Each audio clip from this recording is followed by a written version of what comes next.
Bienvenue sur Africa 24 dans cette nouvelle édition du Morning News. Au sommaire, aucun répit pour les violences de Boko Haram au Nigeria. Ce lundi, un double attentat a visé le marché de la ville de Maïdougouri. On dénombre au moins 10 victimes. Manifestation à Lomé au Togo. À quelques mois de l'élection présidentielle, l'opposition exige la modification de la Constitution qui pour l'heure ne limite pas les mandats présidentiels. Ouverture du premier forum économique francophone à Dakar. En 2 jours, des centaines de décideurs politiques et économiques vont débattre du dynamisme des échanges dans l'espace francophone. Avant de développer ces titres, en Namibie, le candidat du parti au pouvoir Ag Kain Gop a été déclaré vainqueur de l'élection présidentielle avec 87% des voix. Le parti SWAPO au pouvoir depuis l'indépendance en 1990 a également remporté plus de 80% des suffrages aux élections législatives qui se sont tenues ce vendredi avec la présidentielle. Le Nigeria est une nouvelle fois la cible d'attaques terroristes. Ce lundi, un double attentat a été perpétré sur le marché de la ville de Maïdougouri. On dénombre au moins 10 victimes. Le matin même, des hommes armés ont pris d'assaut la ville de Damaturu. Les regards se tournent vers Boko Haram. Leurs attaques sont devenues quasi quotidiennes à moins de 3 mois de l'élection présidentielle à laquelle le chef de l'État, Goodluck Jonathan, se représente. Plus de précisions avec Ibrahim Ndiaye. Pas un jour sans une attaque du groupe islamiste terroriste Boko Haram. Les attentats ne se concentrent plus uniquement sur le Nigeria. Le groupe terroriste projette de s'attaquer aux pays voisins, notamment le Cameroun. Après l'attaque de la mosquée de Kano ce vendredi 28 novembre qui a fait au moins 120 victimes, la nébuleuse a de nouveau frappé dans la ville de Damaturu ce lundi 1er décembre. Une série d'attaques destinées à déstabiliser l'organisation du scrutin présidentiel prévu en février 2015. Au-delà des ambitions idéologiques de Boko Haram, cette nébuleuse a aussi des ambitions politiques très affirmées. À la veille des élections présidentielles au Nigeria, cette multiplication d'attentats est la démonstration que Boko Haram veut déstabiliser politiquement le président actuel qui se porte candidat à sa propre succession en février 2015. Donc, sur ce plan, on peut bien voir que Boko Haram ne compte pas baisser le ton ni la manœuvre militaire qu'il a mise en place depuis plusieurs années maintenant. Pour les experts, la bataille de l'information serait capitale pour remporter le combat contre la secte islamiste, mais pas seulement, car il faudrait également harmoniser les stratégies de défense de la sous-région. Pour arriver à mettre à bout Boko Haram, il faut absolument une coordination régionale. Il est dommage de constater que depuis les initiatives et les décisions qui ont été prises au mois de septembre-octobre 2014 pour mettre en mouvement les forces régionales pour que celles-ci puissent se doter d'une force multinationale de 700 soldats, cette décision est quasiment restée lettre morte. On a peut-être pu constater entre-temps l'organisation des séminaires des officiers supérieurs, des officiers généraux des armées des différents pays de la commission du bassin du lac Tchad. Mais sur le plan matériel, on n'observe pas sur le terrain cette capacité de mutualiser les efforts des différents pays. Le plan d'action adopté le 17 mai 2014 lors du sommet en France pour la sécurité s'inscrit dans la logique du sommet de la commission du bassin du lac Tchad de 2012, des rencontres qui semblent pour l'heure ne pas encore avoir réussi à porter leurs fruits. En 5 ans d'existence, le groupe islamiste Boko Haram a causé la mort de plus de 10 000 personnes au Nigeria.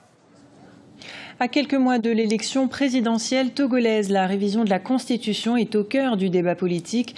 Conformément à la loi fondamentale de 1992, le mandat du chef de l'État est renouvelable indéfiniment. Lors d'un récent voyage au Ghana, le président togolais Faure Gnassingbé a déclaré que la Constitution serait rigoureusement respectée. L'opposition et la société civile ont réagi en organisant une manifestation ce vendredi à Lomé. Ils exigent des réformes constitutionnelles avant la présidentielle. Les développements d'Ibrahim Ndiaye.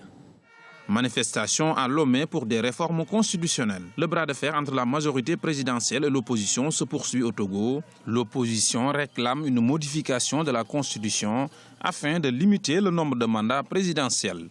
Mais le président Faure Gnassingbé campe sur sa position. Il souhaite maintenir le texte en l'état. Je voudrais aussi rappeler qu'il y a un principe qui ne varie pas. C'est celui du respect des dispositions constitutionnelles de la Constitution en vigueur Naturellement, l'opposition ou les partis politiques peuvent avoir une opinion sur telle ou telle chose. Mais je crois que ce vers quoi nous devons tous tendre, c'est la stabilité, surtout le respect des dispositions constitutionnelles. Une position qui a poussé l'opposition et la société civile à descendre dans la rue pour demander au gouvernement de définir une limite du nombre de mandats présidentiels. C'est un signal qu'on envoie au pouvoir en place. Ils doivent comprendre que ce qui s'est passé au Burkina peut se passer au Togo également. C'est pour cela qu'il vaut mieux que le pouvoir s'organise pour que les choses se fassent de la meilleure manière, à l'amiable, dans la sérénité. Les analystes, les responsables politiques, toutes tendances confondues, doivent trouver un consensus afin d'éviter une crise majeure. C'est des réformes qui doivent amener la société togolaise à poser une fois pour de bon les bases de l'état de droit. De sorte que si demain, eux, ils venaient à perdre le pouvoir, qu'au-delà des tentations que l'opposition arrivée au pouvoir peut avoir de les réprimer ou de faire la chasse aux sorcières, qu'ils puissent se réfugier derrière des institutions véritablement démocratiques. À mon avis, le pouvoir ne comprend pas ça. Le pouvoir a l'impression que jamais la roue de l'histoire ne va pas tourner. Or, quand vous visitez l'histoire d'un certain nombre de pays, la Tunisie, l'Égypte, le Burkina Faso récemment, on voit clairement que, alors qu'on ne s'y attendait pas, l'histoire peut tourner à un autre niveau. Les élections présidentielles et locales sont prévues en mars 2015. La Constitution ne prévoit pas une limitation de mandat, ce qui permettrait au président Faure Gnassingbé de briguer un troisième quinquennat. Le président soudanais Omar El-Béchir demande à la mission de l'ONU et de l'Union africaine au Darfour, la MINUAD, de quitter le pays au motif qu'elle n'a pas réussi à exécuter son mandat. Le président El-Béchir a déclaré lors d'un discours à Khartoum ce dimanche que la mission de maintien de la paix est devenue un fardeau pour les forces armées soudanaises, l'accusant de soutenir les mouvements rebelles dans la région. Le Tchad célèbre ce lundi la fête de la démocratie. Pour le pouvoir, la symbolique de cette journée coïncide avec l'arrivée au pouvoir du président Idriss Déby Itno en 1990. De l'autre côté de l'échiquier politique, écoutez la réaction de Saleh Kebzabo, chef de file de l'opposition tchadienne. Nous ne sommes pas concernés par cette fête. Et ça fait 22 ans ou 23 ans, je crois, qu'on le dit, on le répète invariablement. C'est la fête de la victoire d'un parti politique, d'un parti politico-militaire devenu parti politique, qui est le MPS. Tout comme le 8 juin, c'était la victoire des fans de Hissène Habré, qui l'a institué comme fête nationale. Les militaires avant lui, en 1975, le 13 avril, en ont fait une fête nationale. Donc je dis que nous sommes dans un pays où il n'y a rien de normal qui se déroule. Si chacun qui prend le pouvoir d'une façon ou d'une autre vient instituer le jour de sa prise de pouvoir comme une journée de fête nationale, il y a là quelque chose qui ne va pas. Et nous ne sommes pas concernés par cette fête qui ne concerne que le MPS, qui ne concerne que son chef, le président Déby. Ce n'est pas une fête nationale pour nous, c'est de l'usurpation. Après le 15e sommet de la francophonie ce week-end, Dakar accueille depuis ce lundi le premier forum économique de la francophonie. Cette rencontre de 2 jours réunit des centaines de décideurs politiques et économiques venant des 5 continents. Reportage de notre correspondant au Sénégal, El Hadj Ndiaye. Le premier forum économique de la francophonie s'est ouvert ce lundi à Dakar. Objectif, impulser une action collective autour du potentiel économique que représente la francophonie avec ses 720 millions d'habitants et ses 7 milliards 200 millions de dollars de PIB générés par 57 États membres répartis sur 5 continents. Au vu de l'importance du poids économique que représentent les pays membres sur la balance mondiale, il est nécessaire d'adopter une stratégie commune pour la promotion des échanges commerciaux.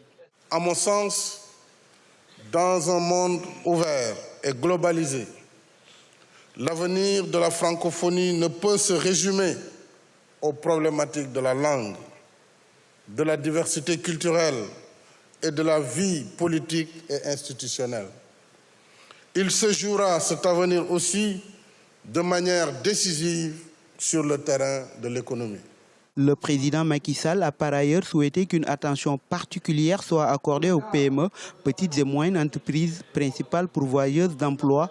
Pour ce faire, il est impératif de réformer la législation en vigueur. J'insiste également sur un point que le président Macky Sall a évoqué dans son discours. L'environnement juridique des affaires est essentiel pour la réussite. D'abord, dans tous nos pays, nous devons être des États de droit avec des tribunaux, des juridictions, une magistrature compétente qui puisse faire face.